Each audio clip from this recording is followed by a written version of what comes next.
కొడువ జాతి మొత్తం సంఖ్య వాళ్ళ భాష తుళు భాష. తుళు ఎవరి భాషమ్మా?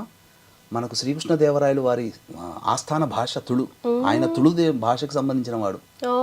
మనకు తెలుగు, కన్నడలో కన్నడ ఇట్లను, శ్రీకృష్ణదేవరాయల భాష తుళు.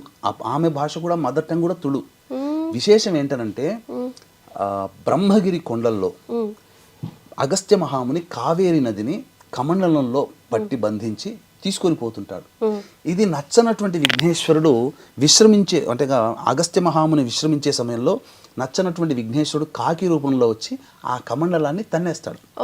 తన్నేగా ఆ కమండలంలో ఉన్నట్టు నీరు ప్రవహించిపోతుంది. బ్రహ్మగిరి కొండలు, అక్కడి నుంచి కావేరి నది పుట్టింది.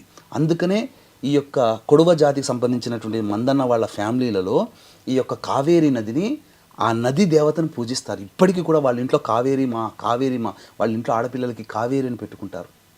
ఇంత సాంప్రదాయాన్ని వాళ్ళు పాటిస్తున్నారు, ఇంత విధానంగా వాళ్ళు పాటిస్తున్నారు తప్ప అందులో ఏమీ లేదమ్మా. సెల్ ఫోన్లు తీసుకురాలేంత మాత్రాన మనం ఏం కాదు. అది కూడా హర్షించదగినటువంటిదే. ఒక ఏ డిస్టర్బెన్స్, ఎటువంటి ఆలోచన లేకుండా మనము ఒక సినిమా చూసామంటే ఆ సినిమా మనకు 2-3 నెలల వరకు మన మైండ్లో ఉంటుందా లేదా? అట్లాగే వాళ్ళ పర్సనల్ నిర్ణయం కూడా కదా గురుగారు, మనం కూడా కొంచెం స్పేస్ ఇవ్వాలి. అండ్ ఎస్ అఫ్ కోర్స్ వాళ్ళు పబ్లిక్ ఫిగర్స్ కాబట్టి మీరు అన్నట్టు ఇవ్వాలి. కాకపోతే 2 రోజులకైనా తప్పకుండా వాళ్ళ ఫ్యాన్స్ కోసమో ప్రేక్షకుల కోసమో వాళ్ళు వీడియోస్ ఫొటోస్ పెడతారు మీడియాలో. ఎలా 4వ తారీఖు రిసెప్షన్ గ్రాండ్ గా చేసుకున్నారు. అన్నిటికంటే మించి మన ప్రధానమంత్రి నరేంద్ర మోదీ గారు వారికి వివాహ శుభాకాంక్షలు తెలియజేశారు. అంటే వాళ్ళు